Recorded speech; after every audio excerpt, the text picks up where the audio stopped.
पहले मैं आपके प्रति आभार का भाव प्रकट करना चाहता हूं कि इस महत्वपूर्ण चर्चा में आपने मुझे हिस्सा लेने का मौका दिया है। महोदय, ये चर्चा जो है, ये चर्चा एक और तो हमारे संविधान के कारण हमारा देश इतना कितना आगे बढ़ा इसका जनता को एहसास कराएगी। दूसरी ओर हमारे संविधान की मूल भावनाओं के कारण ही 75 साल में लोकतंत्र के मूल पाताल तक गहरे गए हैं, इसका भी एहसास होता है। और तीसरी ओर ये भी मालूम पड़ता है, जब संविधान की भावनाओं को दरकिनार कर कर कोई अपने लिए संविधान को तोड़ मरोड़ कर आगे चलने का प्रयास करता है तो किस प्रकार के अकस्मात और किस प्रकार की दुर्घटनाएं होती हैं। इस सभी दृष्टि से देखें तो संविधान की दोनों सदन में जो चर्चा हुई है वो चर्चा एक प्रकार से हमारे किशोरों के लिए, हमारी युवा पीढ़ी के लिए आने वाले दिनों में ये दोनों महान सदन में बैठकर देश का भविष्य का निर्णय करने वालों के लिए बहुत शिक्षणात्मक रहेगी, ऐसा मेरा मानना है। और देश की जनता के लिए भी क्षीण करने में बहुत मदद करेगी कि किस पार्टी ने आज जो 75 साल की मीमांसा होगी इसमें स्पष्ट हो जाएगा किस पार्टी ने जब जब जनता ने शासन अपने वो पार्टी के हाथ में दिया संविधान का सम्मान किया है या नहीं किया है। मान्यवर, बहुत लंबी आजादी की लड़ाई के बाद हम आजाद हुए। जब हम आजाद हुए तब दुनिया भर के कई राजनीतिक पंडितों ने कई आगाहियां की थी कि ये देश बिखर जाएगा, शायद बन ही नहीं पाएगा। कुछ लोगों ने ऐसी आगाही की थी कि यहां डेमोक्रेटिक वैल्यू प्रस्थापित हो ही नहीं पड़ सकते, एकता हो ही नहीं सकती और ये देश आर्थिक रूप से कभी भी आत्मनिर्भर नहीं हो पाएगा। और आज जब 75 साल के समय के बाद संविधान को स्वीकार करने के बाद पीछे मुड़कर देखते हैं तो सरदार पटेल का मैं धन्यवाद करना चाहता हूं कि सरदार साहब के अथक परिश्रम के कारण आज देश एक होकर मजबूती से दुनिया के सामने खड़ा। मान्यवर, जो कहते थे लोकतंत्र इस देश में सफल नहीं होगा, मैं वो सभी लोगों को इस सदन के माध्यम से कहना चाहता हूं कि 75 साल हो गए, हमारे साथ भी पास पड़ोस में दुनिया भर में कई लोग आजाद हुए, नई शुरुआत की, वहां कई बार अकस्मात हुए, लोकतंत्र सफल नहीं हुआ। हमारा लोकतंत्र आज पाताल तक गहरा पहुंचा है। अनेक परिवर्तन रक्त की एक बूंद बहाए बगैर हमने करे हैं और विचारधाराओं के आधार पर भी परिवर्तन करे हैं। अनेक तानाशाहों के गुमान, अभिमान और अहंकार को चूर चूर करने का काम इस देश की जनता ने किया है, मगर लोकतांत्रिक तरीके से किया है। और मान्यवर, जो कहते थे कि हम आर्थिक रूप से आत्मनिर्भर नहीं हो पाएंगे, उनको भी हमारी जनता ने, हमारे संविधान की खूबसूरती ने जवाब दिया है। हम आज दुनिया का 5वां अर्थतंत्र बनकर सम्मान के साथ, और ब्रिटेन जिन्होंने सालों तक हम पर राज किया, और जो मैंने तीनों आगाही कही वहीं से पक्ष विपक्ष में से आई थी, आज ब्रिटेन भी अर्थतंत्र की तालिका में हमारे पीछे खड़ा है। मान्यवर, ये हम सब के लिए गौरव लेने का पल है, हम सब के लिए बोध लेने का भी पल है और हम सब के लिए संकल्प लेने का भी पल है। और ये सदन जे आपने लगभग 80 से ज्यादा सांसदों को मान्यवर बोलने का मौका दिया, 31 घंटे की चर्चा हुई और ये चर्चा में सभी भाव पक्ष या विपक्ष से कहीं न कहीं प्रकट हुए। मान्यवर, आज मैं जब यहाँ आया हूं तब ये बात कहना चाहता हूं कि आज हम जिस मुकाम पर खड़े हैं उस मुकाम पर महर्षि अरविंद और स्वामी विवेकानंद की वो भविष्यवाणी सच होती दिखाई पड़ती है कि भारत माता अपने दैदीप्यमान ओजस्वी स्वरूप से जब खड़ी होगी तब दुनिया की आंखें चकाचौंध हो जाएगी और पूरी दुनिया वो रोशनी से भारत की ओर देखेगा। वो दिन सच होगा, इसके नजदीक काफी मजल हमने काट ली है। मान्यवर, हमारा संविधान सभा की रचना और संविधान की रचना की प्रक्रिया, ये तीनों एक प्रकार से समग्र विश्व के सभी संविधानों में अनूठे हैं, अलग प्रकार के रहे हैं। हमारे यहाँ दुनिया का सबसे ज्यादा विस्तृत लिखित संविधान चर्चा के सभी हमारे पारंपरिक लक्षणों को पार करते हुए हमने किया।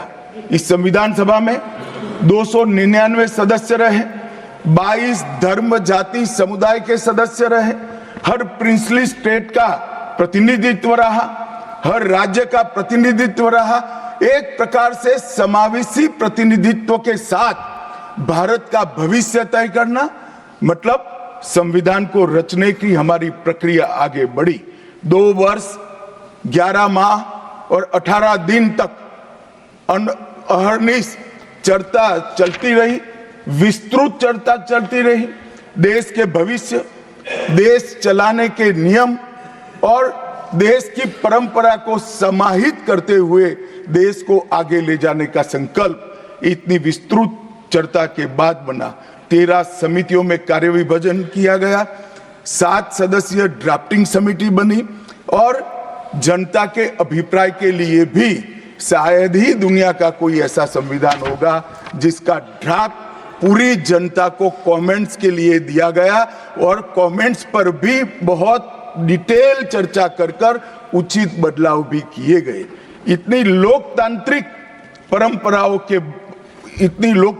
परंपरा से और प्रक्रिया से बना हुआ हमारा संविधान 295 अनुच्छेद, 22 भाग और 12 अनुसूचियों में बटा है।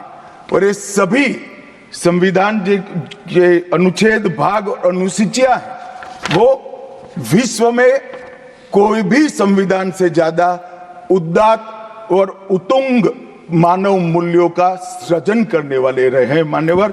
इसलिए हम सबको इस पर गर्व है और हम सब ये संविधान को हमेशा मस्तक झुकाकर प्रणाम करते हैं। मैं एक विशेष उल्लेख करना चाहूंगा मान्यवर, नंदलाल बोस जो गुरुवर टैगोर के अंतेवासी थे, बहुत बड़े कलाकार थे, इन्होंने 4 वर्ष का समय लेकर संविधान को सजाने का काम किया और उन्होंने जो संविधान लिखा गया था इसके अनुरूप घटनाओं को संविधान के अंदर उकेरने का भी काम किया। इतिहास, धर्म, संस्कृति और परंपरा, सबसे मानव जीवन के उच्च मूल्य देने वाली सभी संदेशों को, घटनाओं को उन्होंने चित्र रूप में यहाँ पर उकेरा। यहाँ पर भगवान राम का चित्र भी मिलेगा, बुद्ध और महावीर का भी मिलेगा, दशम पिता गोविंद सिंह जी का भी चित्र मिलेगा, गुरुकुल हमारी शिक्षा नीति कैसी होनी चाहिए इसका संदेश भी मिलता है, राम सीता लक्ष्मण वो एक प्रकार से हमारे अधिकारों का चित्रण करते वक्त दिखाए गए, भगवत गीता के संदेश का चित्र भी दिया, शिवाजी और लक्ष्मीबाई को भी यहाँ पर स्थान देकर देशभक्ति के उत्तुंग पाठ हमें पढ़ाए।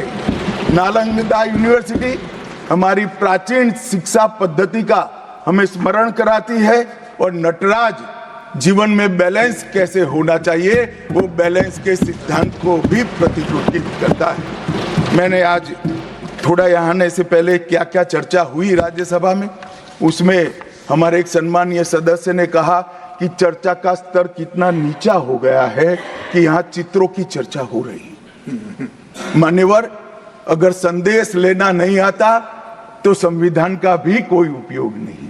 ये सारे जो चित्र लगाए हैं वो हमारे हजारों साल से चलने वाले हमारे राष्ट्र के जीवन को उद्घोषित करने वाले। और कोई ये न समझे कि हमारा संविधान दुनिया के संविधानों की नकल है।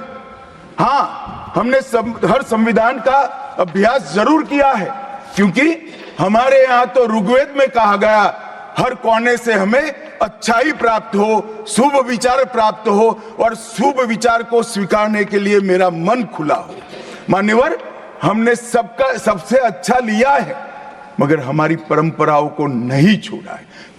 पढ़ने का चश्मा अगर विदेशी है तो संविधान में भारतीयता कभी नहीं दिखाई देती। और मैं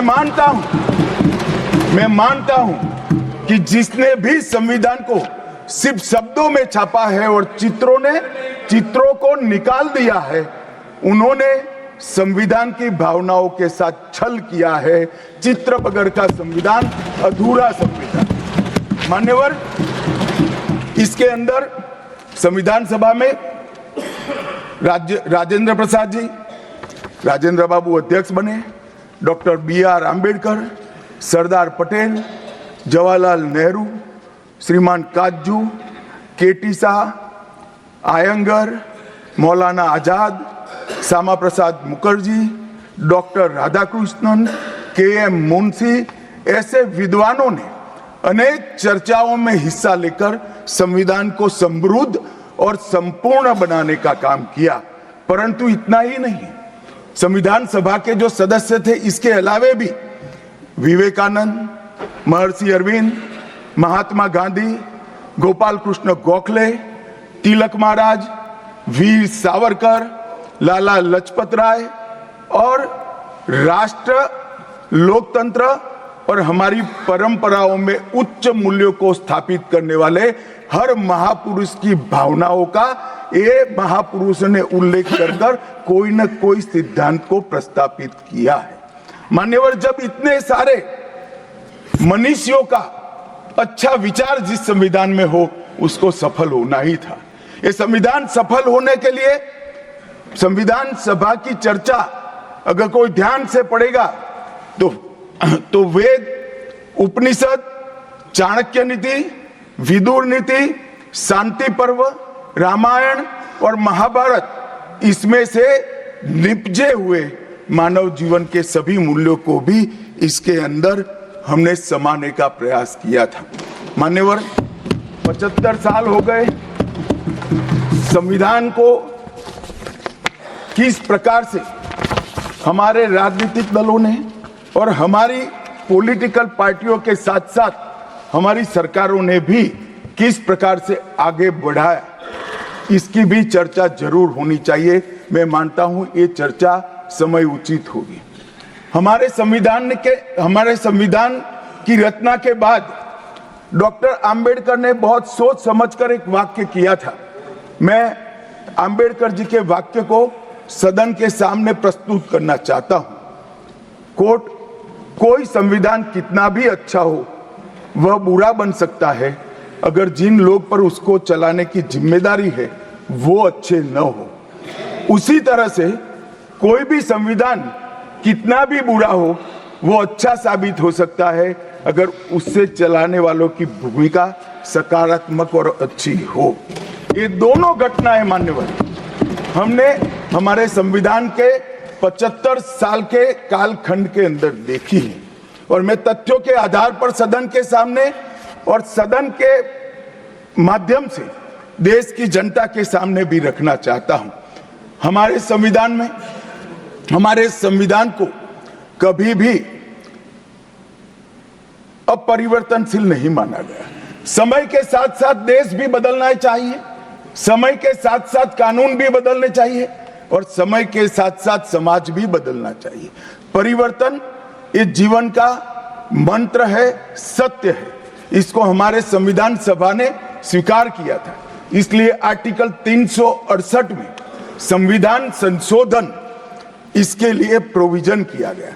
अभी कुछ राजनेता आए हैं, 54 साल की आयु में अपने आप को युवा कहते हैं, और ये घूमते रहते हैं, संविधान बदल देंगे, संविधान बदल देंगे, संविधान बदल देंगे।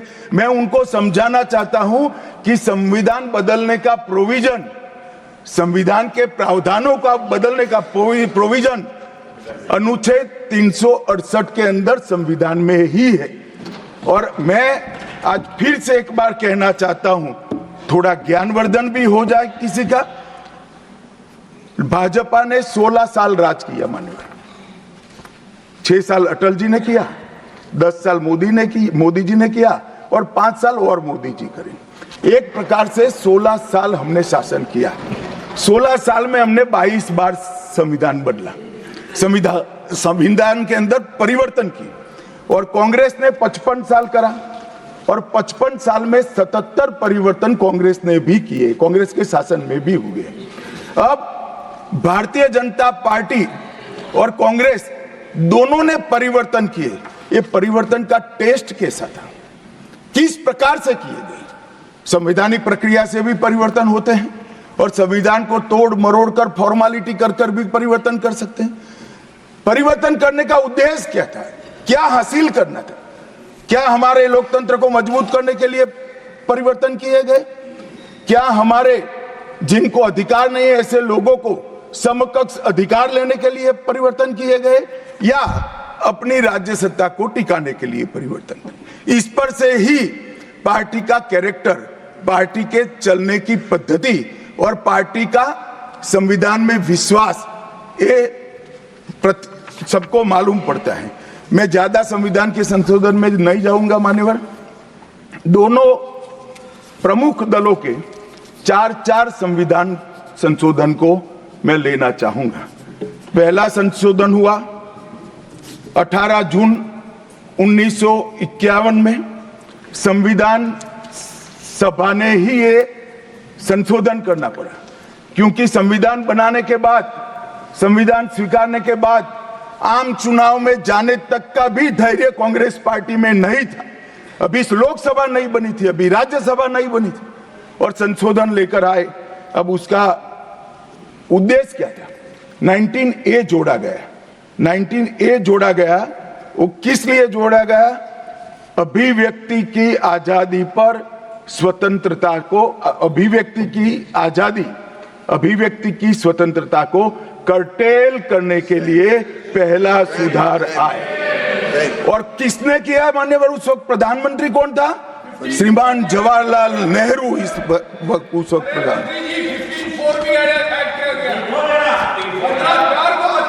आप बता चुके। अब मान्यवर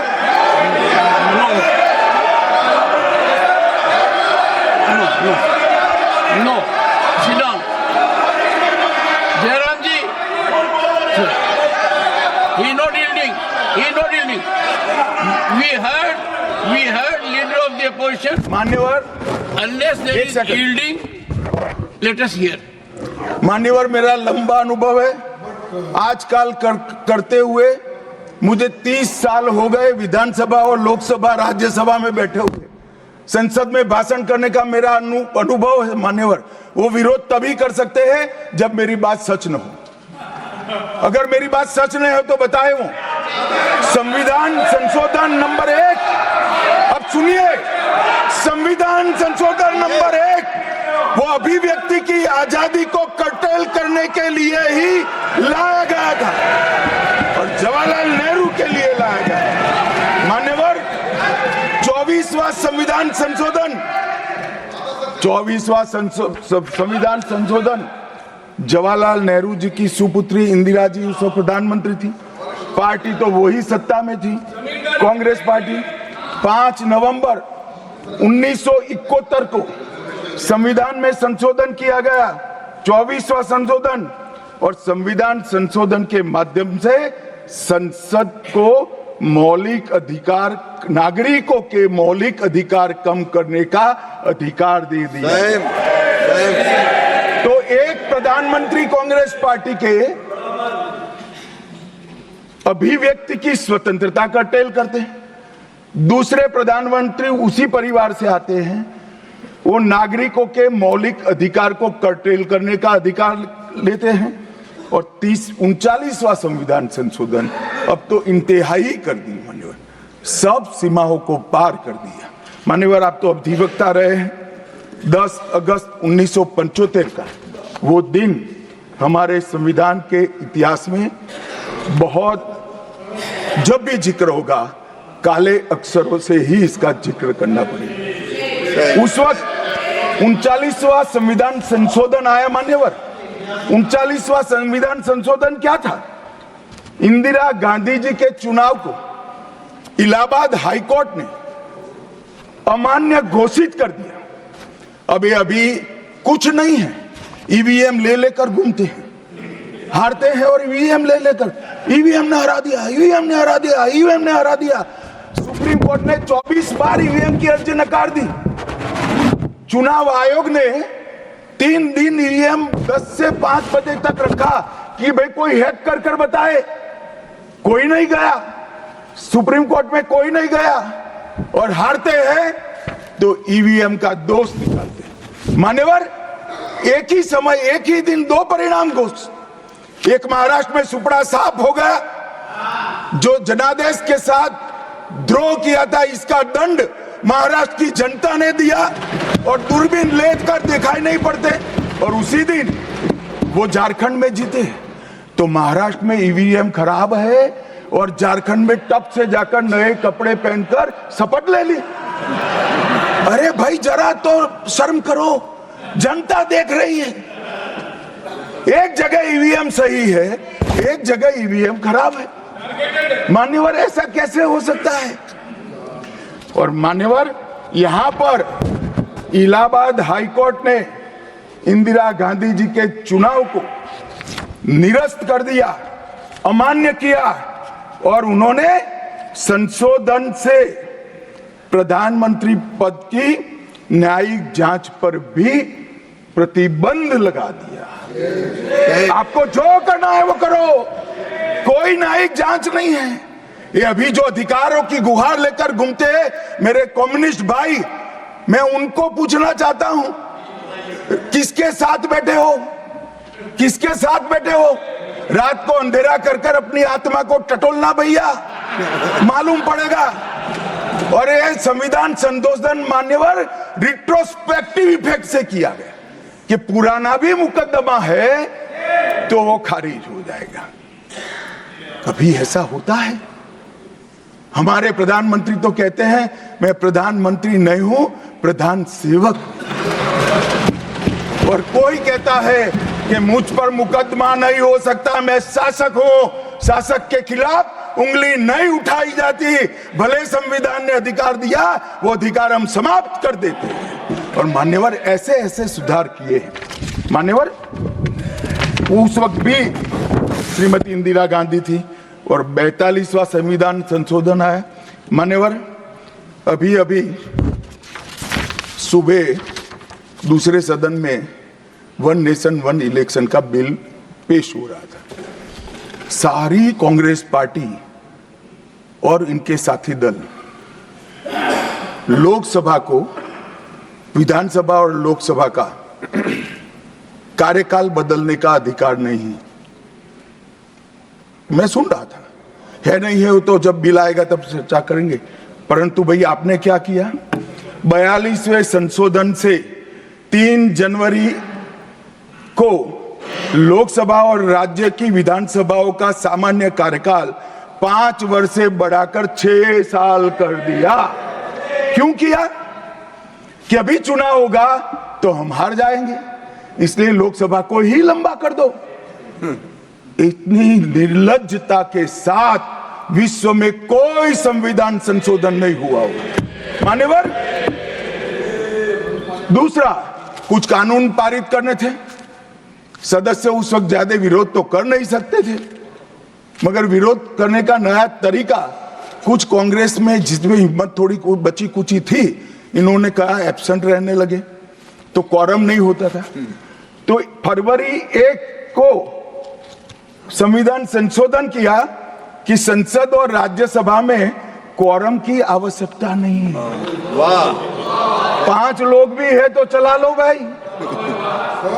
इसके बाद राष्ट्रपति शासन की अवधि, खड़गे साहब किया है तो सुनना पड़ेगा, हिम्मत के साथ सुनना पड़ेगा। मान्यवर, राष्ट्रपति शासन की अवधि, राष्ट्रपति शासन की अवधि 6 महीने तक बढ़ा दी। मान्यवर, ये 4 संशोधन, मैं समझ रहा हूं क्यों गुस्सा आ रहा है, मैं समझ रहा हूं क्यों गुस्सा आ रहा है। मान्यवर, sir, he is not yielding. Honorable Home Minister is not yielding. Are you yielding, sir? मान्यवर, मैं आपको एड्रेस करूंगा।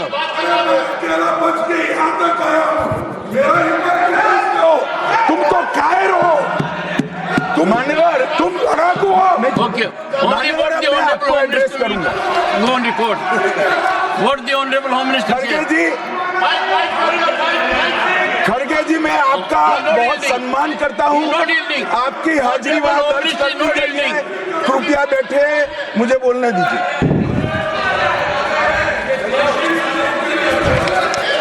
मान्यवर, ये चारों संशोधन मैं मेरी पार्टी के दफ्तर से नहीं ला सकता। ये चारों संशोधन संविधान में हुए, किसी को अदालत ने निरस्त किया, किसी को जनता पार्टी की सरकार आई तब उसको निरस्त किया, कुछ लिंगरिंग टेस्ट में रह गए, पर ये चारों संशोधन वास्तविकता है। ये 4 संशोधन से कांग्रेस पार्टी की संविधान सुधार करने की मंशा क्या है?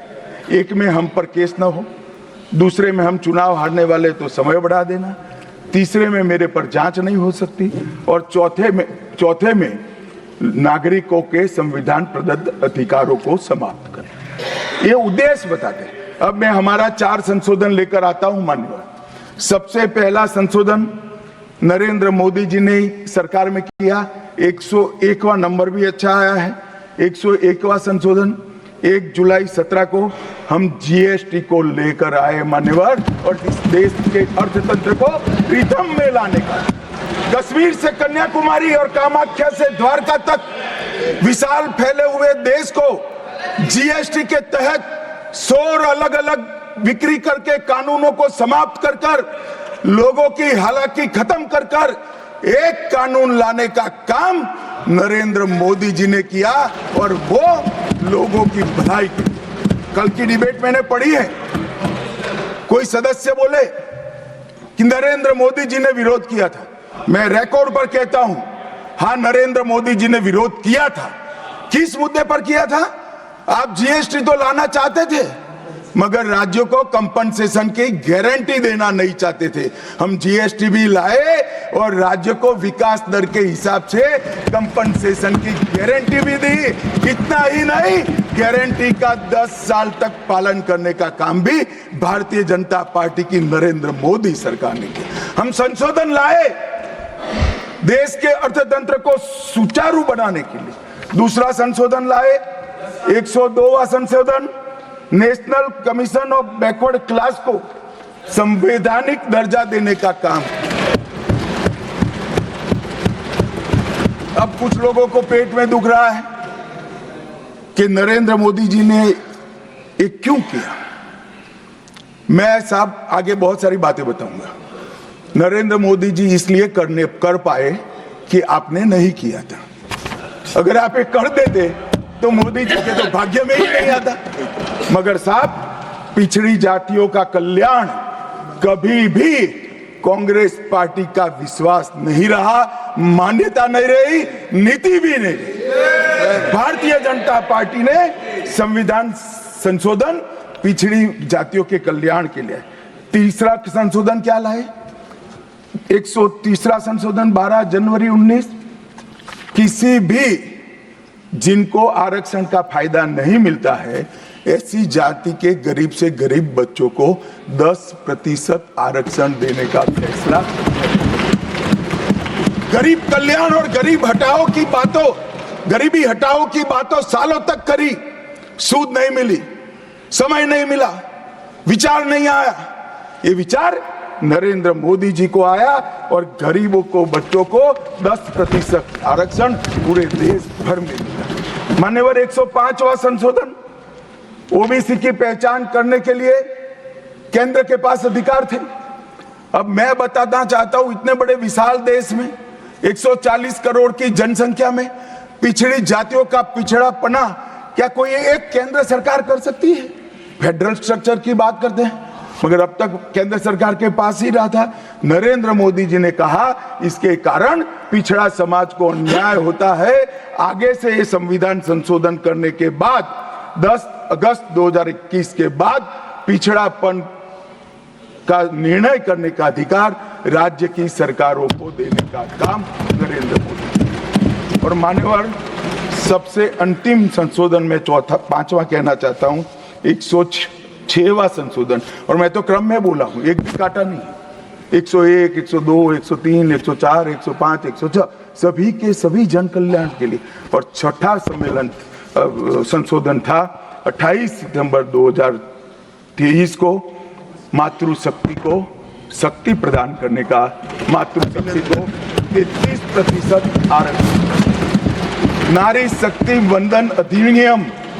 मान्यवर, मैं आज आपके माध्यम से पूरे सदन से और पूरे सदन के माध्यम से देश भर की 140 करोड़ की जनता को कहना चाहता हूं कि जब इस दोनों सदन में 33% नारी शक्ति बैठेगी, संविधान निर्माताओं की कल्पना पूरी हो जाएगी। मान्यवर, इनकी आत्मा को बहुत शांति मिलेगी। इसके अलावा भी हम कई कानून लेकर आए।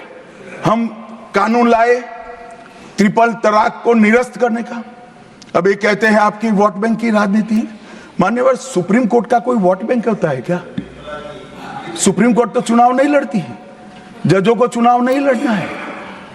ट्रिपल तलाक समाप्त करना चाहिए और साहबानों को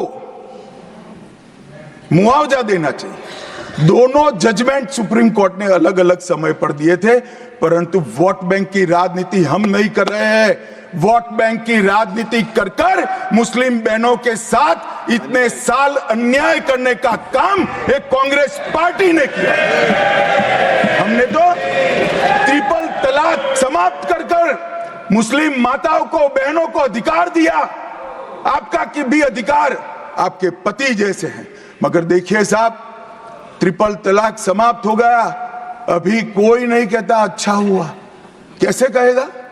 एक उदाहरण पड़ा है, हमारे आरिफ मोहम्मद खान बेचारे मंत्री थे, अच्छे खासे मंत्री थे, फर्राटे की अंग्रेजी बोलते थे, बहुत पढ़े लिखे व्यक्ति थे, फारसी के विद्वान, उर्दू के विद्वान, हिंदी तो मातृभाषा। अब उन्होंने कहा कि साहबानों को मुआवजा देना चाहिए। मंत्री पद भी गया, सांसद पद भी गया, और बेचारे कई सालों तक संघर्ष करते। कौन बोलेगा? मान्यवर, इनका जो पद्धति है वोट बैंक की पॉलिटिक्स करने की पद्धति है। मान्यवर, 2020 में हम नई शिक्षा नीति लाए। पहली शिक्षा नीति आजादी के बाद आई है जिसका विरोध कम्युनिस्ट भी नहीं कर पाए। बाकी तो शिक्षा नीति आए और कम्युनिस्ट पार्टी विरोध न करे, ऐसा कभी हो सकता है? मुझे भी बड़ा आश्चर्य होगा कि प्रकृति बदल गई है या उनका सोच बदल गया है। खैर, जो भी हुआ, फिर मुझे किसी ने बताया कि आपने इतनी अच्छी शिक्षा नीति लाए हैं कि इसका विरोध करोगे तो लोग उनका विरोध करेंगे, इसलिए विरोध नहीं किया है। मान्यवर, जम्मू कश्मीर में आरक्षण देने का संशोधन विधेयक लाए और 3 नए आपराधिक कानून भी हम लेकर आए। हमारी क्रिमिनल जस्टिस सिस्टम के ये 3 कानून 160 साल बाद पहले अंग्रेजों ने बनाए थे, अंग्रेजों की पार्लियामेंट में बने थे। नरेंद्र मोदी जी ने, माननीय नरेंद्र मोदी जी ने बीएनएस, बीएनएसएस और बीएसए के माध्यम से हमारी संपूर्ण न्यायिक आपराधिक न्याय प्रणालिका को भारतीयकरण करने का काम नरेंद्र मोदी जी। और वो कानून जो अंग्रेजों को राज टिकाने के लिए बने थे, वो कानून को समाप्त कर कर हमारे संविधान ने हमारे नागरिकों को जो अधिकार दिए हैं, समय पर न्याय मिलना चाहिए। इसका करने का काम नरेंद्र मोदी जी ने किया। इस देश को गुलामी की मानसिकता से आजाद करने का काम कई सालों के बाद अगर किसी ने किया तो हमारे नेता नरेंद्र मोदी ने किया। और आप तो कई साल तक अटल जी की सरकार आई, कई साल तक बजट शाम को 5:30 बजे रखते थे। क्यों शाम को 5:30 बजे रखते थे? क्योंकि इंग्लैंड की रानी के घड़ी में उस वक्त 11 बजते थे। आजादी के इतने सालों तक अंग्रेज की रानी के घड़ी से बजट रखने की आदत थी, वो भी किसी ने बदला तो भारतीय जनता पार्टी ने बदला, अटल बिहारी वाजपेयी। मान्यवर, संविधान के सम्मान की बहुत बातें हुई है, मगर संविधान का सम्मान सिर्फ बातों में नहीं होना चाहिए, कृति में भी होना चाहिए, कर्तृत्व में भी होना चाहिए और कल्पना में भी होना चाहिए। जब कृति में नहीं है, कर्तृत्व में नहीं है, तो कल्पना में आ ही नहीं सकता। अभी मैंने इस चुनाव में अजीबोगरीब नजारा देखा मान्यवर, अजीबोगरीब नजारा था। आज तक इतने साल चुनाव हुए, किसी ने आम सभाओं में संविधान को लहराया नहीं। संविधान को लहराकर, झूठ बोलकर जनादेश लेने का कुत्सित प्रयास कांग्रेस पार्टी के नेताओं के माध्यम से। मान्यवर,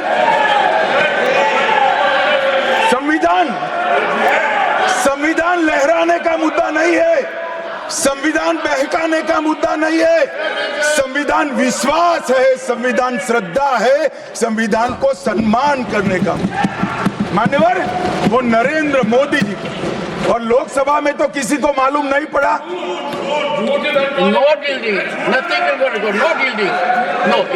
मान्यवर, लोकसभा में तो किसी को मालूम नहीं पड़ा, लोकसभा में तो किसी को मालूम नहीं पड़ा।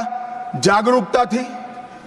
महाराष्ट्र में भी लहराने के अलावे बांटने गए तो एक पत्रकार के हाथ में भी आ गया, खोला तो मान्यवर पूरा कोरा था, अंदर कुछ लिखा ही नहीं था, प्रीएम्बल भी नहीं था। मान्यवर, इतना बड़ा छल। आपकी बात नहीं कर रहा मैं, ये तो पकड़े जाने के बाद तो सब लोग सुधर जाते हैं। मान्यवर, 75 साल के इतिहास में, संविधान के आयुष्य में, संविधान के नाम पर इतना बड़ा छल मेरे जीवन में तो मैंने ना देखा है ना जाना। और कारण ढूंढते हैं कि क्यों हारे। मैं बता दूं, कारण मत ढूंढिए, कमेटी की जरूरत नहीं है। संविधान और आरक्षण करते थे, लोग जान गए कि संविधान फर्जी लेकर घूमते हो तो लोगों ने हरा दिया। मान्यवर, ये प्रति जो लेकर घूमते हैं, इसमें गोखले साहब ने क्या लिखा है वो एक बार पढ़ने। उन्होंने लिखा है कि इंदिरा जी और कांग्रेस पार्टी ने संविधान पर सबसे ज्यादा कठोर कुठाराघात करने का काम किया है। जो प्रति लेकर घूमते हैं ना, उसकी प्रस्तावना में लिखा गया। माननीय अध्यक्ष, माननीय सभापति महोदय, माननीय सभापति महोदय, संविधान कैसे तोड़ा मरोड़ा जा सकता है, इसके भी मैं 2 उदाहरण देना चाहता हूं। हमारे सेना के जवान, सुरक्षा दलों के जवान, वो हमारी मातृभूमि की 1 इंच भूमि पर जान देने के लिए तैयार है। सैकड़ों हजारों लोग शहीद हुए 1 इंच भूमि के लिए। और मान्यवर, किसी को भी भूमि देनी है तो आर्टिकल 1 अमेंड करना पड़ेगा। आर्टिकल 1 में हमारे भूभाग की व्याख्या की गई है, इसको बदलना पड़ता है। तमिलनाडु के पास एक टापू था, कच्चातीवू टापू। वो टापू 1974 में अचानक ही एक एग्रीमेंट कर वन फाइन मॉर्निंग लंका को दे दिया गया। मान्यवर, चलो भाई, बहुमत था आपका, मान लो ऐसे भरोसे से किया होगा कि संसद मेरा सम्मान रखेगी, परंतु बाद में भी ये आर्टिकल 1 का बदलाव आज तक नहीं आया है और वो हमारा भूभाग आज हमारा हिस्सा नहीं है। मान्यवर, ऐसा खिलवाड़ भारत नहीं, दुनिया के किसी भी देश में शासकों द्वारा संविधान के साथ नहीं किया होगा। मान्यवर, आप तो अधिवक्ता हैं। 35A को कॉन्स्टिट्यूशन ऑर्डर से, राष्ट्रपति महोदय के ऑर्डर से दाखिल किया गया। अब दाखिल तो हो सकता है, पर कॉन्स्टिट्यूशन ऑर्डर को दोनों सदन की परमिशन चाहिए, जो हमने धारा 370 हटाने के लिए ली। मैं आज कांग्रेस के मित्रों को पूछना चाहता हूं, जो संविधान की दुहाई देते हैं, 35A जब आपने लागू किया, इसके कॉन्स्टिट्यूशन ऑर्डर पार्लियामेंट में कब डिबेट में आया, कब मतदान हुआ, किसने पारित किया? पार्टी को तो निजी परिवार की जागीर समझते हो, संविधान को भी निजी परिवार की जागीर आप लोग समझ रहे। मान्यवर, इतना बड़ा छल देश की 2 संसदों के साथ किया है। एक पूरा 35A डाल दिया संसद संविधान में, पार्लियामेंट के पास सब्जेक्ट ही नहीं है। देश का भूभाग दे दिया, पार्लियामेंट के साथ विषय ही नहीं आया। किस प्रकार से आपने संविधान के साथ खिलवाड़ किया है, किस प्रकार से आपने देश को चलाया है, ये देश की जनता को आज इस बहस से मालूम पड़ना चाहिए। मान्यवर, आपातकाल, अभी बड़ी बड़ी उदात्त भावनाओं का स्मरण कांग्रेस के मेरे दोनों सदनों के साथी सदस्य कर रहे थे। यंग सदस्य करे तो मैं समझता हूं, शायद इन्होंने इतिहास न पढ़ा हो, मगर जो लोग आपातकाल के वक्त थे वो भी करते थे। किसी की भी स्मृति इतनी अल्पकालीन कैसे हो सकती है? मान्यवर, क्या हुआ था आपातकाल में?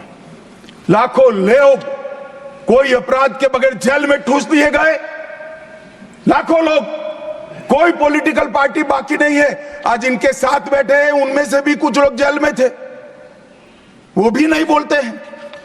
न्यायालय में डर का माहौल, मीडिया पर सेंसरशिप। इंडियन एक्सप्रेस ने अपना संपादकीय एक भी शब्द लिखे बगैर का कोरा संपादकीय प्रकाशित करा, क्योंकि लिख नहीं सकते थे। श्रीमान शुक्ला साहब से एडिट कराना होता था, वापिस ही नहीं आता था, तो उन्होंने कोरा अखबार ही निकाल दिया।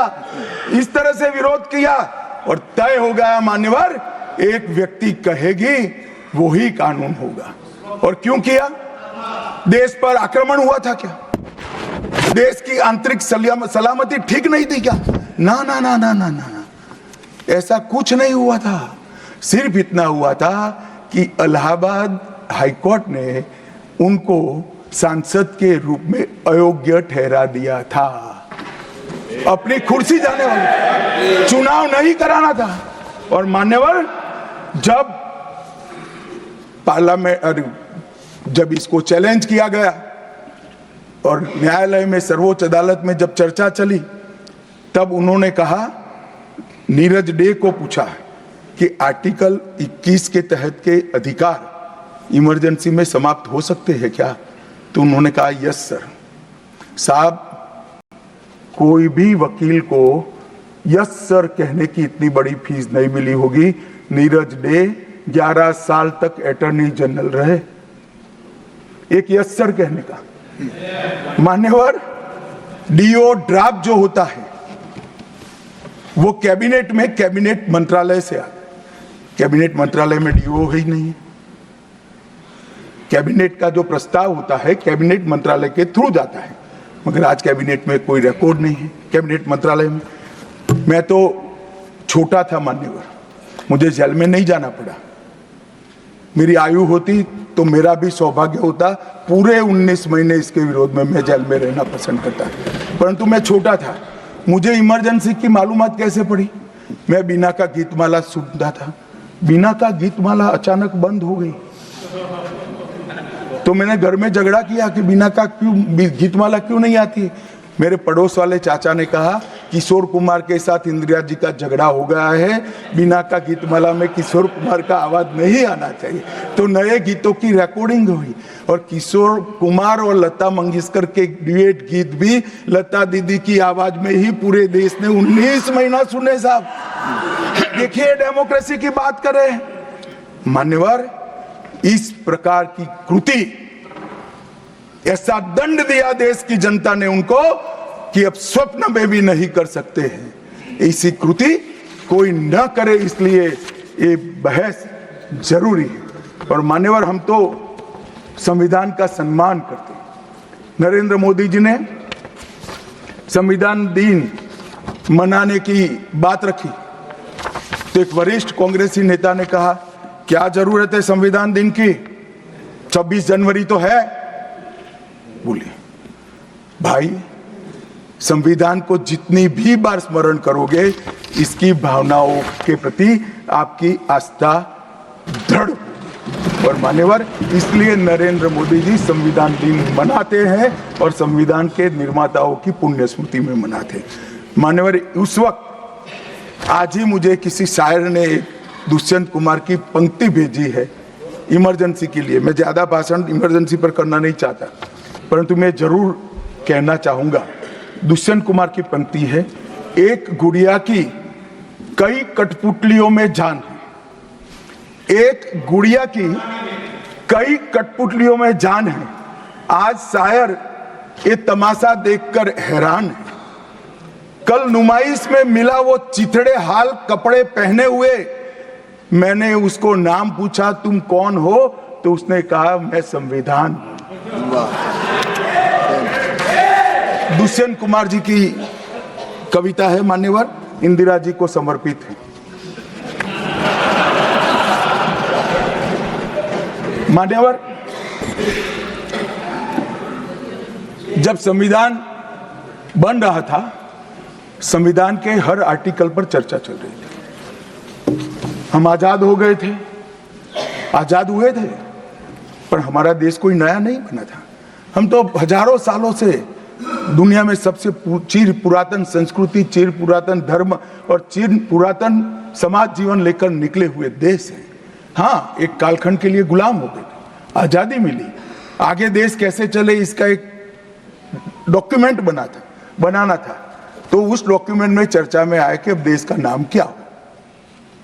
अंग्रेज लिख कर गए थे इंडिया, क्योंकि वो भारत को जानते ही नहीं थे। वहां जो प्रचलन में शब्द होंगे यूरोप में, वो शब्द उन्होंने हम पर थोप दिया था और गुलामी की मानसिकता ने इसको स्वीकार भी किया था। मगर जब आजाद हुए तब इस पर चर्चा हुई और अब उस वक्त के सदस्य सेठ गोविंददास ने दरखास्त किया कि देश का नाम भारत रखना चाहिए। उस वक्त जवाहरलाल नेहरू ने कहा कि पीछे देखने की जरूरत नहीं है, भविष्य की ओर देखिए। और मान्यवर, देश के नाम के अंदर इंडिया भी रहा, भारत भी रहा। खैर, मैं इस पर टिप्पणी करना नहीं चाहता, परंतु नजरिए का सवाल है। अगर इंडिया के चश्मे से भारत को देखोगे तो भारत समझ में नहीं आएगा, पूरा जीवन चला जाएगा। और इसलिए इन्होंने अपने गठबंधन का नाम भी इंडिया ही रखा है, इसीलिए रखा है, वही सोच से चलना है। और मान्यवर, हमारे प्रधानमंत्री जी ने विकास तो करना है, दुनिया में सबसे आगे बढ़ना ही है, विकास के साथ साथ विरासत को भी अपना कर आगे बढ़े। गुलामी की हर परंपरा को हम समाप्त करना चाहते हैं।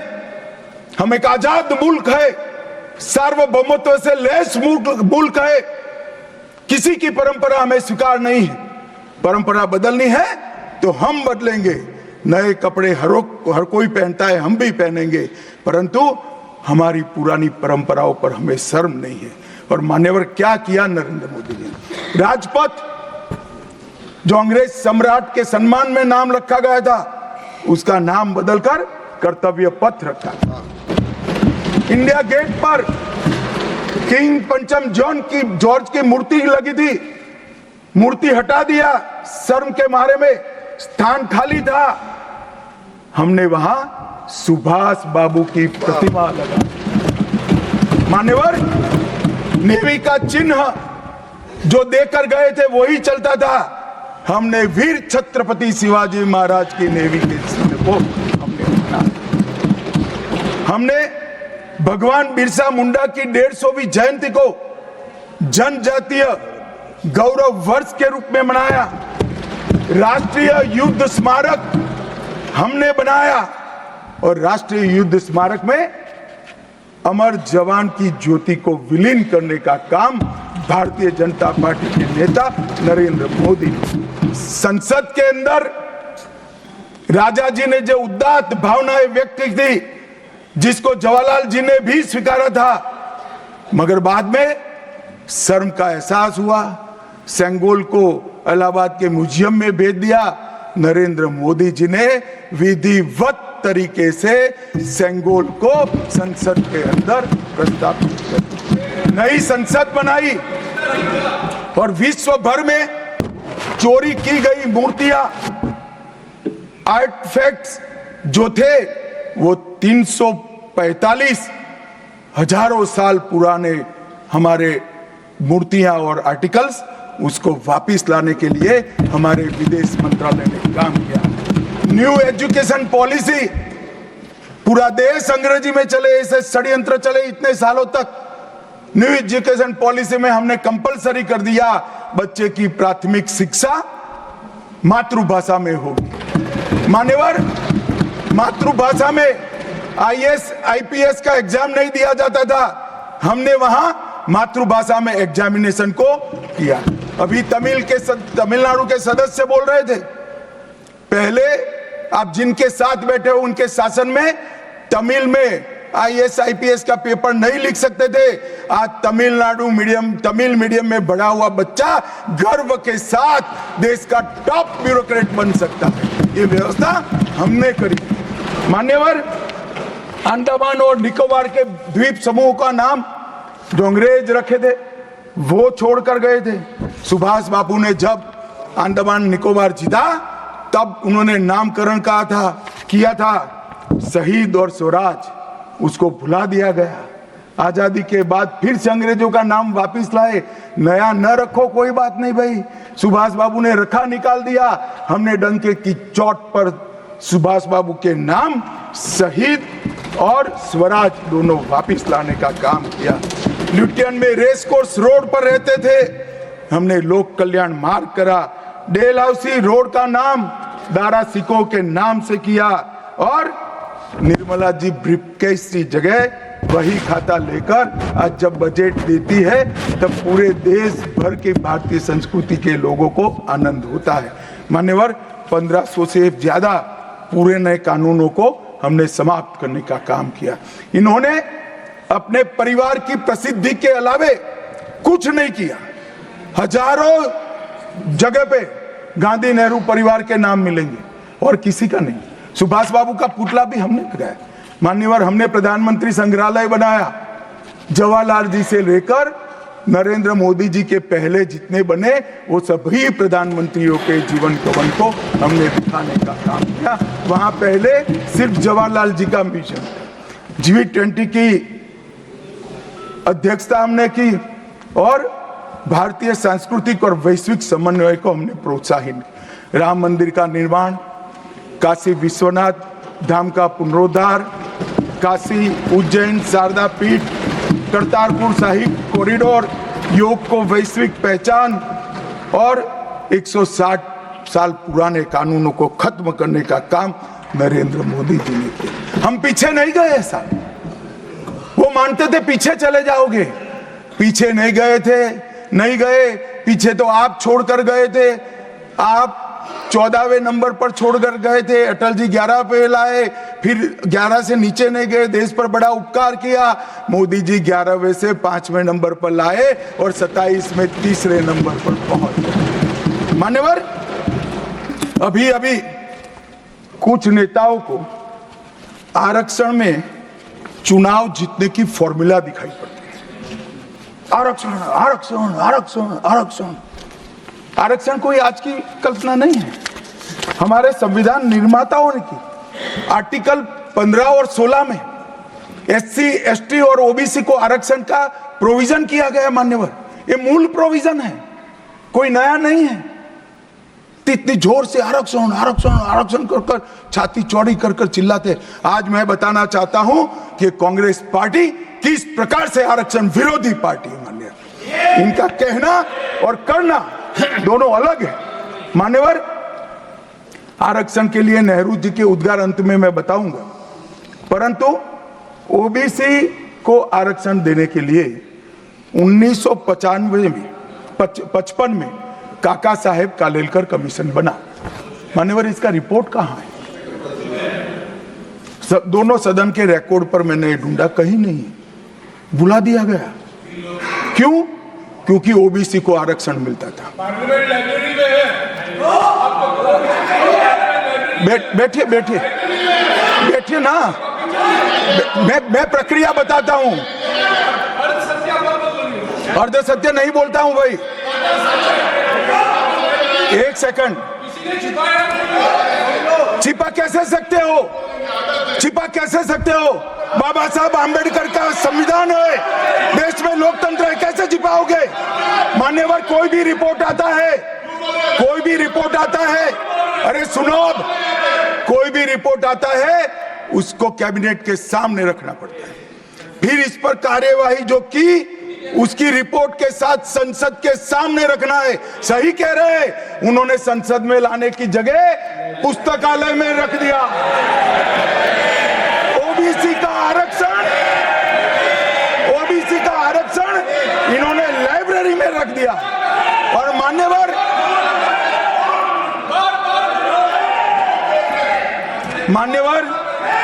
अगर काका साहेब कालेलकर कमीशन का रिपोर्ट स्वीकार कर लिए होते तो 1980 में मंडल कमीशन की रिपोर्ट की जरूरत ना पड़ती। मंडल कमीशन का रिपोर्ट कमीशन ही इसलिए बनाया गया क्योंकि काका साहेब कालेलकर कमीशन का रिपोर्ट स्वीकारा नहीं, और 80 में मंडल कमीशन का भी रिपोर्ट आ गया, किसी ने इसका अमल नहीं किया। अमल कब हुआ? जब 90 में इनकी सरकार गई तब अमल हुआ। और मान्यवर, तब तक मंडल कमीशन के रिपोर्ट को भी ठंडे बस्ते में डाल दिया गया। 90 में, अरे सुनिए सुनिए मान्यवर,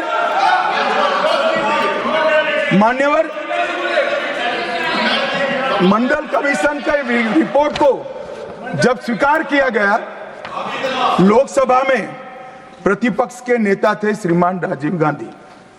मैंने राजीव गांधी जी के सभी भाषणों को खंगाला। सबसे लंबा भाषण मंडल कमीशन के रिपोर्ट के विरोध करने के लिए किया है। और इन्होंने कहा पिछड़ों को आरक्षण देने से इस देश में योग्यता का अभाव हो जाएगा। अब ये तो आपके विचार है मान्यवर। राजीव गांधी की स्पीच भी, श्री राजीव गांधी की स्पीच भी लोकसभा के रिकॉर्ड पर पड़ी है। लाइब्रेरी में आप जाते हैं, लोकसभा की स्पीच निकलवा कर नहीं पढ़ते। जयराम जी पढ़ लीजिए एक बार। और नरेंद्र मोदी जी ने क्या किया मान्यवर? ओबीसी कमीशन को नरेंद्र मोदी जी ने मान्यता दी, पिछड़ा वर्ग का सम्मान किया, नेट, नीट, जेई उसमें ओबीसी का आरक्षण किया। और इन्होंने क्या किया? अभी भी ये तो सब नेहरू जी, इंदिरा जी और अब भी चलता रहता है। एक इन्होंने क्या किया? झूठ बोलना शुरू किया कि हम आरक्षण बढ़ा देंगे, आरक्षण बढ़ा देंगे, आरक्षण बढ़ाना चाहिए, आरक्षण 50% से ज्यादा बढ़ा। ये क्यों बढ़ाना है मैं बताना चाहता हूं मान्यवर। झूठ नहीं, असत्य, झूठ की जगह असत्य। चले मान्यवर, आपने भी करेक्ट किया था। खड़गे जी की बात को स्वीकार कर लेता हूं। उन्होंने झूठ नहीं बोला, वो सत्य से परे बोले हैं, वो नहीं बोलना चाहिए मान्यवर। इन्होंने 50% से ज्यादा आरक्षण करने की वकालत की। मैं आज देश की जनता को कहना चाहता हूं कि देश के 2 राज्यों में धर्म पर आरक्षण अस्तित्व में है। धर्म के आधार पर आरक्षण ये गैर संवैधानिक है। मान्यवर, संविधान सभा की कोई भी डिबेट आरक्षण के प्रावधान करने वाले आर्टिकल की पढ़ लीजिए। इसमें स्पष्ट किया गया है कि कोई भी आरक्षण धर्म के आधार पर नहीं हो सकता। आरक्षण पिछड़ापन के आधार पर।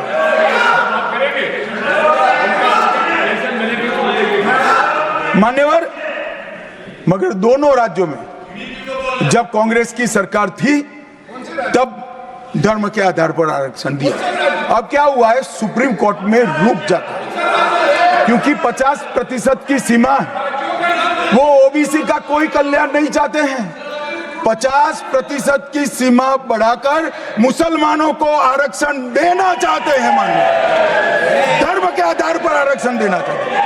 और मैं आज फिर से एक बार इस सदन में जिम्मेदारी तब के साथ कहता हूं, दोनों सदन में जब तक भाजपा का एक भी सदस्य है, धर्म के आधार पर आरक्षण हम नहीं होने देंगे।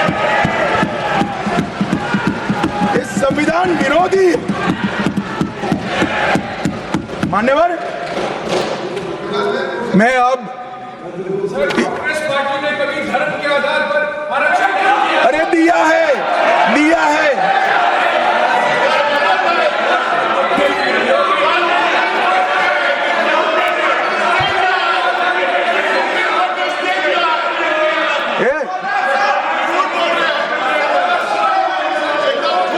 मान्यवर, इससे तो ये बच जाएंगे, मगर मैं रिकॉर्ड पर से कुछ कोट अनकोट कहना चाहता हूं जो संविधान सभा की चर्चा का रिकॉर्ड है। जवाहरलाल नेहरू जी ने कहा, मैं ये देखकर सचमुच आश्चर्यचकित हूं कि नियुक्ति में आरक्षण के सिद्धांत को कितनी देर तक ले जा रहा है, मतलब कितना बढ़ा रहे हैं। मुझे नहीं लगता कि ये बिल्कुल अच्छा है। ऐसा लगता है कि मुदलियार और ब्राह्मणों के सिवा लगभग सभी जातियों को पिछड़ा वर्ग में शामिल कर देंगे। मान्यवर, सरकारी सेवाओं में आरक्षण के लिए इनके विचार थे। मैं इस बात से चिंतित हूं कि सरकारी सेवाओं में नियुक्ति के लिए जिस तरह से बहुत सारी जातियां और समूहों के आरक्षण के प्रस्ताव आते हैं, यह बहुत बुरी प्रवृत्ति है। इससे सरकारी कामकाज और आम तौर पर विकास और सार्वजनिक जीवन में गिरावट आएगी। मान्यवर, ये इनके विचार है। आज तक नहीं बदले, यही विचार है। मगर अभी जोर से बोलना, एक शब्द का प्रयोग मैं नहीं कर सकता, आगे गलती हो गई थी, असत्य बोलना और सार्वजनिक रूप से बोलना, इस सिद्धांत को कुछ नेताओं ने स्वीकार किया। मान्यवर, हमारे संविधान के directive of principle of state policies भाग 4 के अनुच्छेद 44 में एक एंट्री है जो कॉमन सिविल कोड की यूसीसी की बात करती है। क्योंकि हमारे संविधान का फैब्रिक पंथ निरपेक्ष है। हर जाति, हर धर्म, हर समुदाय के लोगों के लिए समान कानून होना चाहिए, इसका हमारा संविधान पक्षधर है। मान्यवर, ये यूसीसी क्यों नहीं आया? यूसीसी इसलिए नहीं आया कि संविधान सभा समाप्त होने के बाद, चुनाव होने के बाद, पहले प्रधानमंत्री जवाहरलाल नेहरू जी मुस्लिम पर्सनल लॉ लेकर आए और यूसीसी नहीं आया।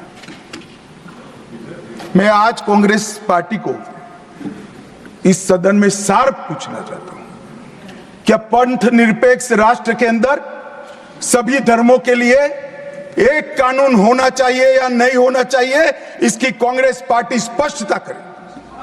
क्या आप मुस्लिम पर्सनल लॉ का समर्थन करते हैं? और मान्यवर, इससे बड़ा छलावा नहीं हो सकता। मान्यवर, इससे बड़ा छलावा नहीं हो सकता।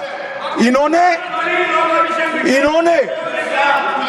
हिंदू कोड बिल भी ला दिया। हिंदू कोड बिल उठाकर देख लिए। हम तो नहीं चाहते कि हिंदू न्याय शास्त्र के आधार पर इस देश का कानून बने। अभी के जीवन के मूल्यों के आधार पर कानून बनना चाहिए। मगर हिंदू कोड बिल में एक भी पुरानी हिंदू न्याय व्यवस्था का कोई नामो निशान नहीं है। हिंदुओं को बुरा न लगे इसलिए मुस्लिम पर्सनल लॉ दिया, तो सामान्य कानून को हिंदू कोड बिल बना दिया। मान्यवर, चलो मैं तो कहता हूं कि खड़गे जी और जयराम जी कह रहे हैं कि भाई पर्सनल लॉ का अधिकार मिले तो हमें आपत्ति नहीं है, तो फिर पूरा सरिया लागू करिए। क्रिमिनल में क्यों सरिया निकाल दिए? बताओ भाई, क्या चोरी करे इसके हाथ काट दोगे?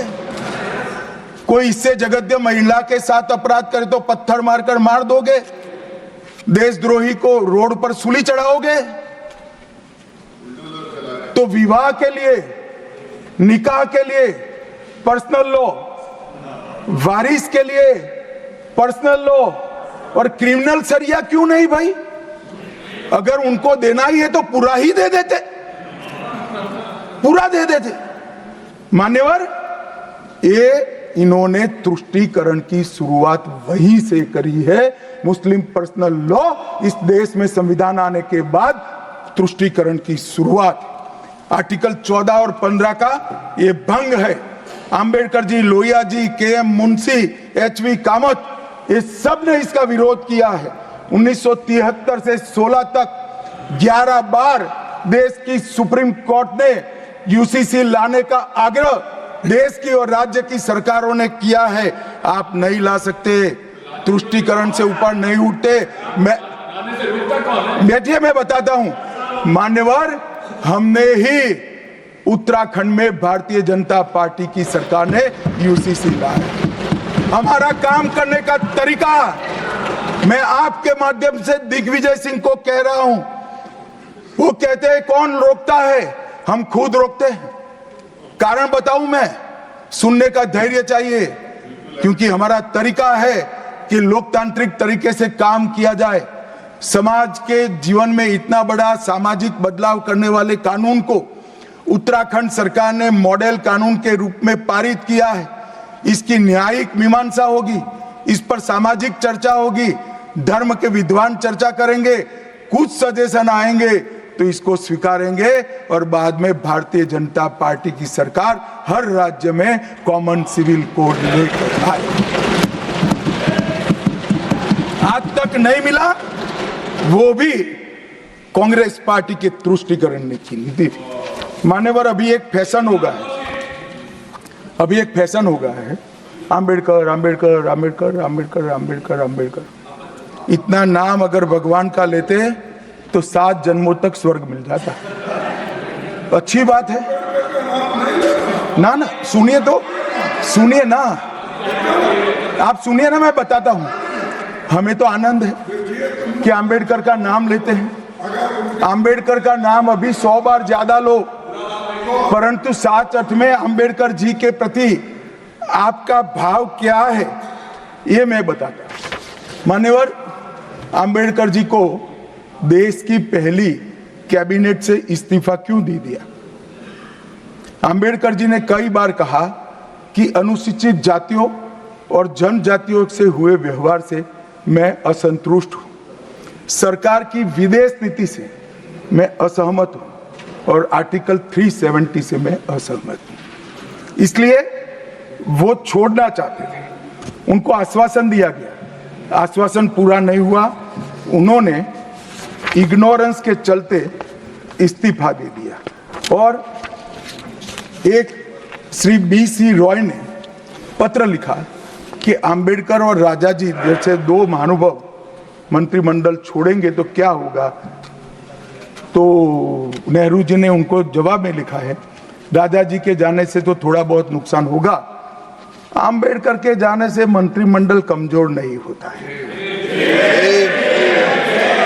मान्यवर, ये विचार जो खड़गे जी कह रहे हैं ना, क्या आपत्ति है? जिसका विरोध करते हो उसका वोट के लिए नाम देना कितना उचित है? क्योंकि अब अंबेडकर जी को मानने वाले पर्याप्त संख्या में आ गए हैं, इसलिए आप अंबेडकर अंबेडकर कर रहे हो। मान्यवर, मुंबई के मेयर ने एक पत्र लिखा था कि मऊ में अंबेडकर जी का स्मारक बनाना चाहिए।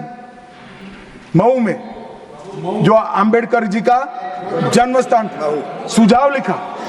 उन्होंने कहा आमतौर पर स्मारक निजी पहल से बनाने चाहिए। यदि सरकार किसी प्रकार की सहायता करती है तो वो उचित नहीं होगा। उनके कितने स्मारक बने साहब? कोई स्मारक अंबेडकर जी का नहीं बना, देश भर में नहीं बना। अंबेडकर जी के स्मारक कब बने? जब भारतीय जनता पार्टी सत्ता में आई, तब मऊ में डॉक्टर अंबेडकर के जन्म स्थान पर स्मारक बना। लंदन में अध्ययन करते थे, वहां स्मारक बना। नागपुर में शिक्षा दीक्षावलित वहां बना। दिल्ली में महापरिनिर्वाण स्थल पर बना और मुंबई में चैत्य भूमि में भी बन रहा है। हमने 5 तीर्थ बनाए महामानव। और मैं मानता हूं मान्यवर, मैं मानता हूं कि अंबेडकर जी के सिद्धांतों पर चलना नहीं और वोट के लिए उनकी गुहार लगा देना। 14 अप्रैल को राष्ट्रीय समरसता दिवस घोषित किया हमने। 26 नवंबर को संविधान दिवस घोषित किया। उस वक्त भी इसका विरोध कांग्रेस के वरिष्ठ नेताओं ने किया। मान्यवर,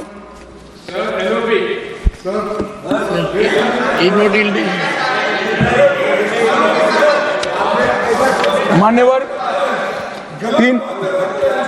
370 पर कई बार चर्चा हुई है। मैं ज्यादा कहना नहीं चाहता।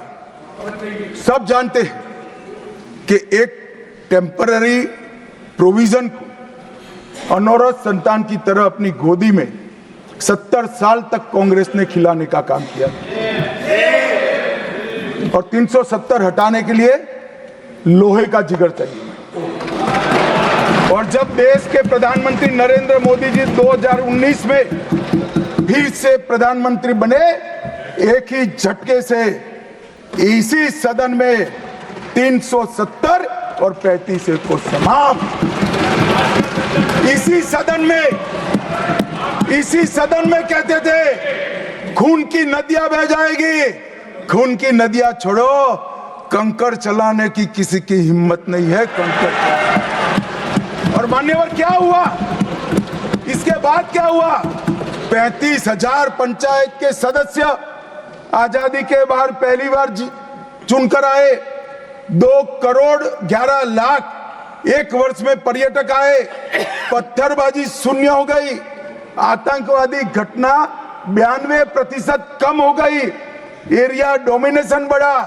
33 साल के बाद घाटी में थिएटर में रात्रि का शो चल रहा है। 34 साल के बाद ताजिया का जुलूस निकला। पहाड़ी, गुर्जर, बकरवाल और वाल्मीकि को आरक्षण मिला और घाटी के हर घर पर हर घर तिरंगा अभियान भी चला। श्रीनगर में फॉर्मूला 4 कार रेसिंग हुई। लाल चौक पर तिरंगा शान से फहरता है और दुनिया का सबसे ऊंचा रेलवे आर्च भी आज चिनाब नदी पर बन रहा है। सबसे बड़ी लंबी ट्रांसपोर्टेशन टनल फिर पंजाल में बनी और निर्यात रैंकिंग में अपना कश्मीर सभी यूटी में नंबर 1 पर निर्यात में आया। मान्यवर 80,000 करोड़ पाकिस्तान से आए हुए विस्थापित, घाटी से भगाए गए विस्थापित और पश्चिमी पाकिस्तान से आए हुए विस्थापित को 80,000 करोड़ दिया और 1,19,000 करोड़ का निवेश आज आ गए। मान्यवर 370 के रहते 70 साल में 12,000 करोड़ का निवेश आया था। अब 5 साल के अंदर 1,19,000 करोड़। G20 के डेलीगेट्स भी वहां गए। अमरनाथ यात्रा में 4.5 लाख यात्रियों ने अपनी श्रद्धा व्यक्त की और कुपवाड़ा के शारदा देवी मंदिर में 600 वर्ष के बाद पहली बार दीपावली मनाने का काम। मान्यवर ये कहते हैं 370 हटाने से क्या हुआ? मैं बताता हूं, आपकी तुष्टीकरण की दुकान बंद हो गई है। तुष्टीकरण बंद हो गई। मान्यवर, आज संविधान के आर्टिकल 124 में न्यायपालिका की व्यवस्था के लिए हमारा जिक्र है। कांग्रेस पार्टी की सरकारों ने आर्टिकल 124 की भावनाओं के साथ किस तरह से खिलवाड़ किया है, वो मैं आज सदन के माध्यम से सभी सदस्यों को और देश को बताना चाहता हूं। पहला मामला 1973 में जब संसद और सुप्रीम कोर्ट के बीच में न्यायिक पुनरावलोकन जुडिशियल रिव्यू के लेकर संघर्ष हुआ, तब उसको समाप्त कर देने का काम कांग्रेस पार्टी ने किया और इसके बाद में केशवानंद भारती ने फिर से इसको रिस्टोर किया। फैसले से नाराज होकर, फैसला तो चलो पक्ष में भी आता है, खिलाफ भी आता है, हमारे खिलाफ भी कई फैसले आते हैं, क्या कर सकते, मानना चाहिए, हमारी संवैधानिक व्यवस्था है, आर्टिकल 124 कहता है। परंतु कांग्रेस ने क्या किया, 3 वरिष्ठ न्यायाधीश जस्टिस JM सेलत, KS हेगड़े और AN ग्रोवर, तीनों को प्रमोशन से महरूम कर सजा देकर चौथे न्यायाधीश को प्रमोशन देने का काम करा, जिसके कारण ये 3 सज्जनों ने अपना अपमान महसूस करते हुए संविधान की सुरक्षा के लिए इस्तीफा देकर घर पे जाना पसंद किया। ये किया है मैंने। दूसरा मामला 76 में ADM जबलपुर बनाम शिवकांत शुक्ला, ये बार बार दोहराना चाहिए, 140 करोड़ लोगों को रट हो जाना चाहिए जिससे कोई हिम्मत न कर सके इमरजेंसी डालने की। हर बच्चे को रटाना चाहिए कि तानाशाहों को क्या करना चाहिए। मान्यवर, ADM जबलपुर,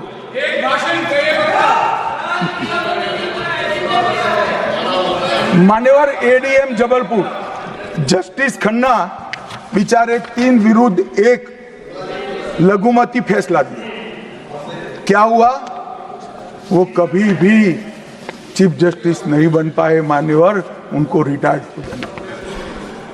ADM जबलपुर। और उसके बाद में तीसरा मामला, कॉलेजियन प्रणाली को एक साथ इन्होंने 18 उच्च न्यायालय के न्यायाधीशों का ट्रांसफर कर दिया, जिसमें 4 मुख्य न्यायाधीश भी थे। और कारण क्या था मान्यवर, क्यों किया, कोई कदाचार था, कोई भ्रष्टाचार था? ना ना ना ना, ये सभी 18 उच्च न्यायालय के न्यायाधीशों ने प्रत्यक्षीकरण मतलब हेबियस कॉर्पस को एंटरटेन किया, जो उनका संवैधानिक अधिकार है। इमरजेंसी में कैसे हेबियस को आप एंटरटेन कर सकते हो, इस मुद्दे पर उन्होंने इसको आगे कर दिया।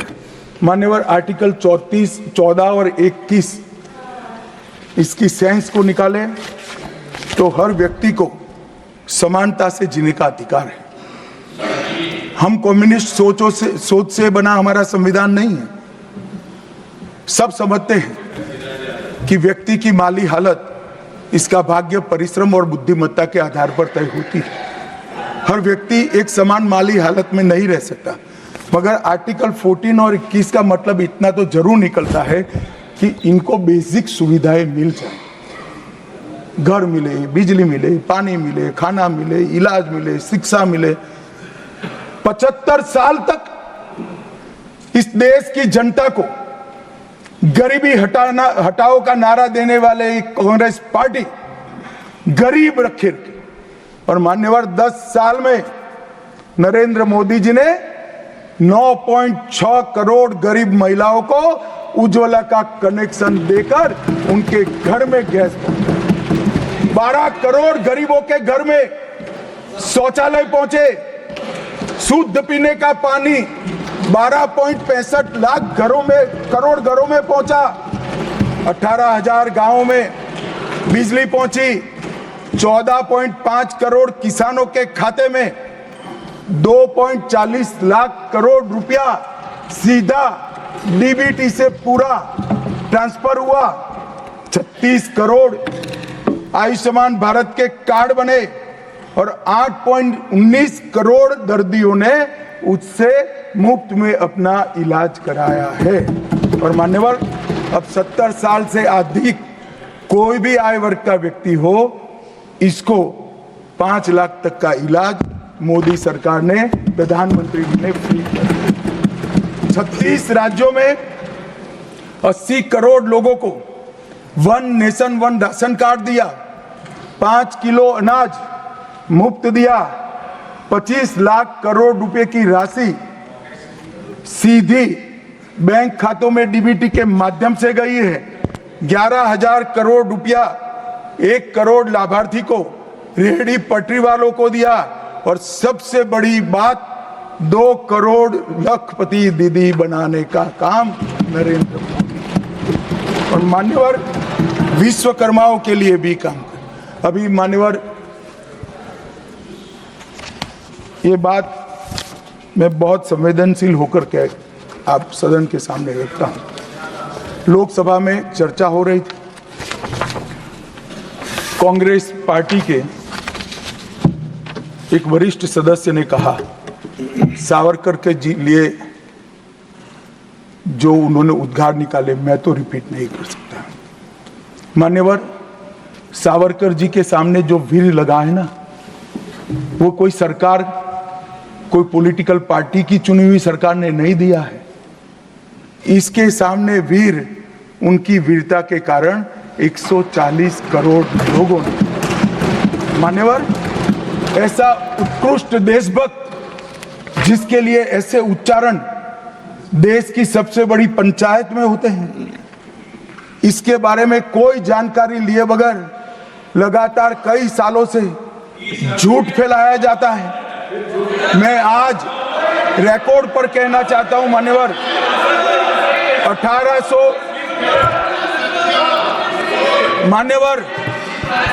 1857 से लेकर 1947 तक के स्वतंत्र संग्राम में किसी भी व्यक्ति को एक जीवन में 2 आजीवन कारावास हुए हैं तो वो वीर सावरकर।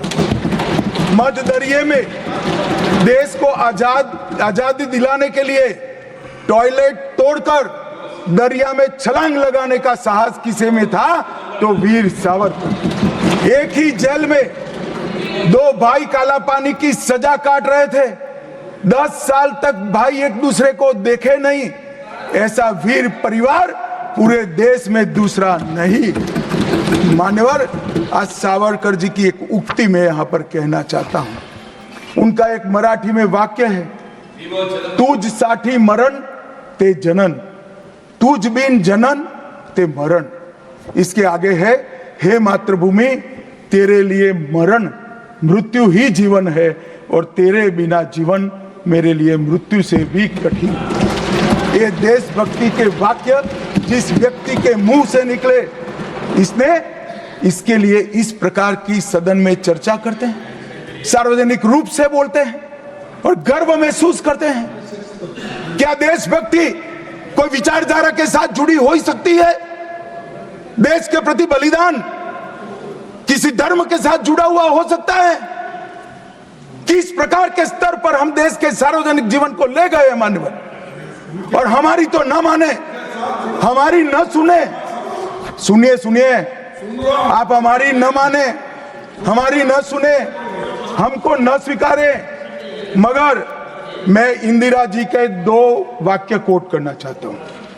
एक, उन्होंने 1966 में सावरकर जी के निधन पर कहा, सावरकर एक महान व्यक्ति थे, उनका नाम साहस और देशभक्ति का पर्याय है।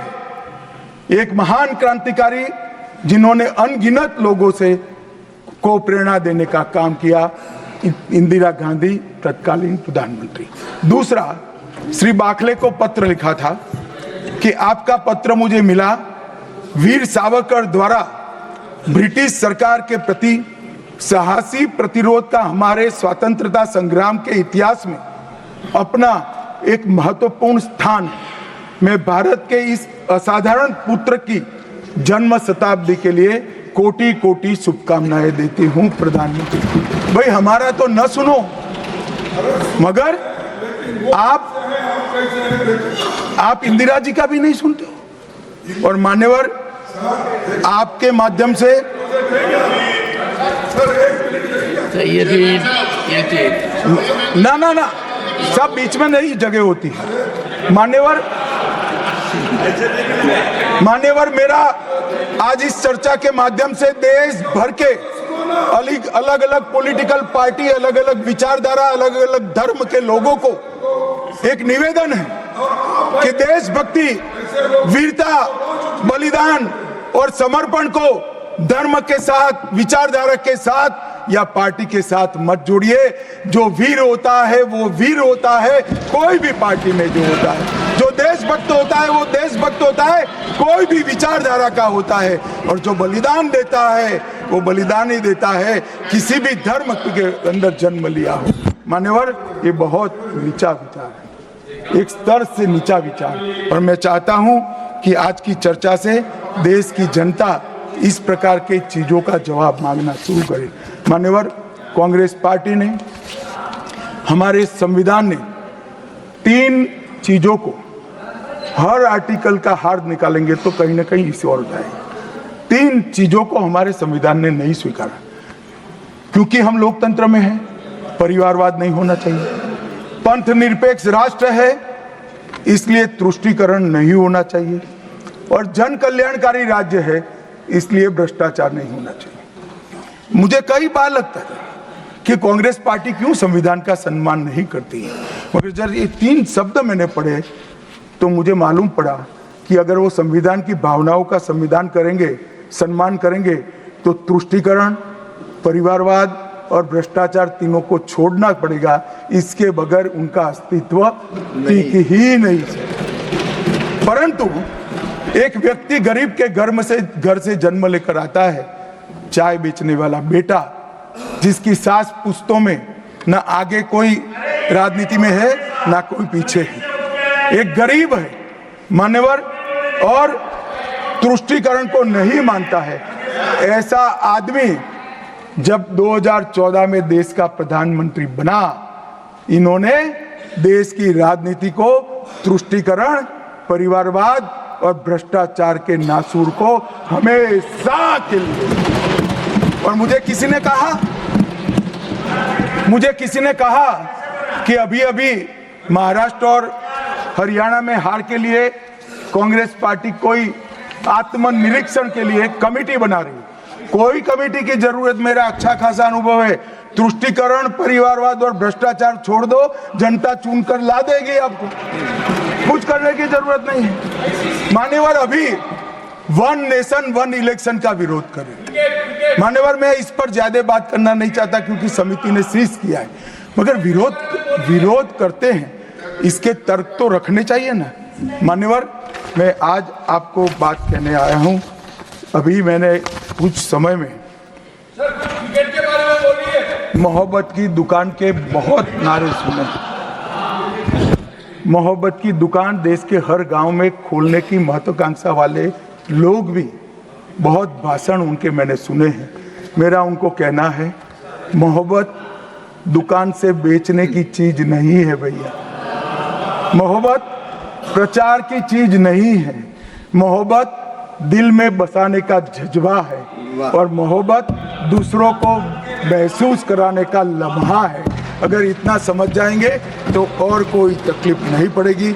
मान्यवर, अंत में मैं इतना कहना चाहता हूं कि आज़ादी के अमृत महोत्सव में इस देश के प्रधानमंत्री जी आज़ादी के अमृत महोत्सव को बहुत अच्छे तरीके से एक वेल डिजाइन मैनर में मनाने का निर्णय किया।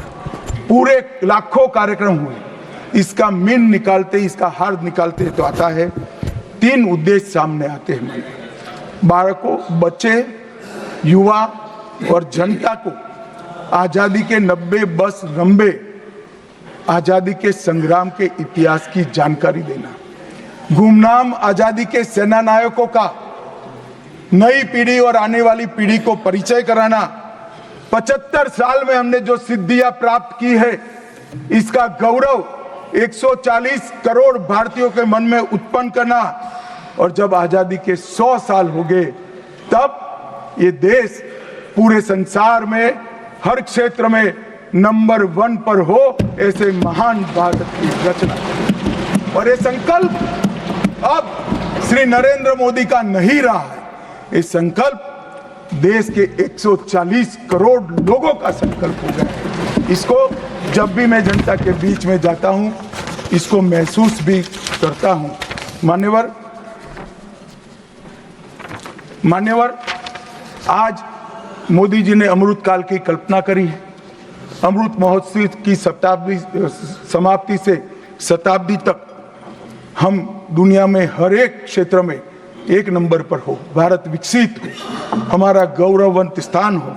तब मुझे लगता है कि महर्षि अरविंद और विवेकानंद जी ने जो कल्पना करी थी कि भारत माता अपने संपूर्ण दैदीप्यमान स्वरूप के साथ दुनिया के सामने खड़ी होगी और दुनिया की आंखें भारत माता की तेज से चकाचौंध हो जाएगी।